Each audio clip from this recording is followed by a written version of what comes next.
जय श्री कृष्णा। राधे राधे। आप सभी को सावन की और मंगला गौरी की हार्दिक शुभकामनाएं।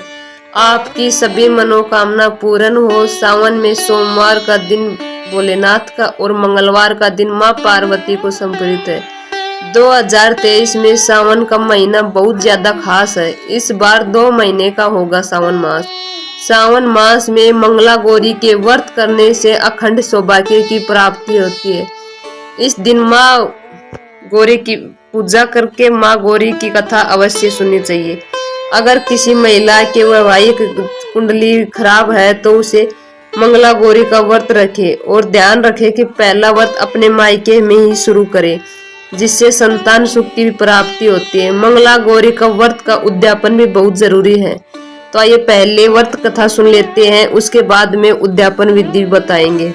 मंगला गौरी व्रत कथा बहुत पुरानी बात थी। एक समय में कुरु नामक देश में धर्मपाल नामक राजा रहा करता था। वह बहुत प्रसिद्ध सर्वगुण संपन्न अति विद्वान राजा हुआ करता था, जो कि अनेक कलाओं में तथा विशेष रूप से धनुष विद्या में निपुण था।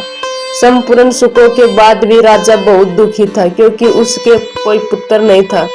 वह संतान सुख से वंचित था, जिसके चलते राजा ने कई जप तप ध्यान अनुष्ठान कर देवी की भक्ति भाव से तपस्या करी। देवी प्रसन्न हुई और कहा, हे राजन, मांगो, क्या मांगना चाहते हो? तब राजा ने कहा, माँ, मेरे पास सब धन दाने से समर्थित हूँ। यदि कुछ नहीं है तो वह संतान सुख जिससे मैं वंचित हूँ। मुझे वंश चलाने के लिए वरदान के रूप में एक पुत्र चाहिए। देवी माँ ने कहा, राजन, यह बहुत ही दुर्लभ वरदान है, पर तुम्हारे तप से मैं बहुत ज्यादा प्रसन्न हूँ। तो माँ ने प्रसन्न होकर वरदान देने का आशीर्वाद दिया, परंतु तुम्हारा पुत्र 16 वर्ष तक ही जीवित रहेगा। यह बात सुनकर राजा और उनकी पत्नी बहुत चिंतित हुए। सभी बातों को जानते हुए भी राजा रानी ने यह वरदान मांगा। देवी माँ के आशीर्वाद से रानी ने एक पुत्र को जन्म दिया।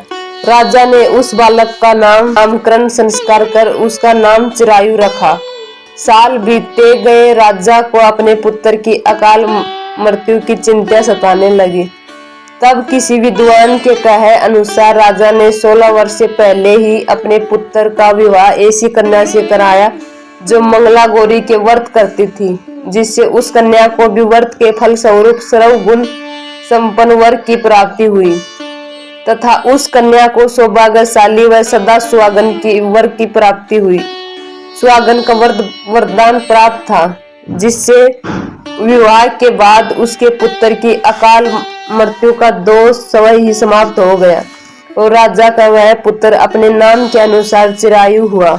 इस तरह जो भी स्त्री या कुंवारी कन्या पूरे भक्ति भाव से यह फलदायी मंगला गौरी का व्रत करती है, उसकी सभी मनोकामना पूर्ण होती। तो अब बताते हैं उद्यापन विधि। इस व्रत का उद्यापन सावन महीने में आने वाले शुक्ल पक्ष के मंगलवार को करना चाहिए और 16 व्रत पूरा करके 17वें व्रत को उद्यापन करना, या फिर आप 20 मंगलवार करें, 21वें को उद्यापन करना। बिना उद्यापन और बिना कथा सुने मंगला गौरी का व्रत पूरा नहीं माना जाता। अगर आप उद्यापन करें तो सुबह जल्दी उठकर नित्य कर्मों से निवृत्त होकर नहा धोकर लाल रंग के वस्त्र धारण करें। उस दिन पंडित जी और 16 सुहागिन महिलाओं को आमंत्रित करें। अगर कोई सुहागिन महिला मंगला गौरी का उद्यापन कर रही है तो अपने पति के साथ हवन करे। अगर कोई कुंवारी कन्या उद्यापन कर रही है तो वह उसके माता पिता के साथ हवन करे और मंगला गौरी को लाल रंग के वस्त्र चढ़ाए और हाथ जोड़कर माफी मांगना, माँ, मुझसे कोई भूल हो गई है तो क्षमा करना। उन सब को भोजन कराकर सुहागिन महिलाओं को सुहाग की चीजें देकर विदा करे। पंडित जी को भी आपकी श्रद्धा अनुसार दान दे और मंगला गौरी का व्रत सावन के सोमवार से ही शुरू करें।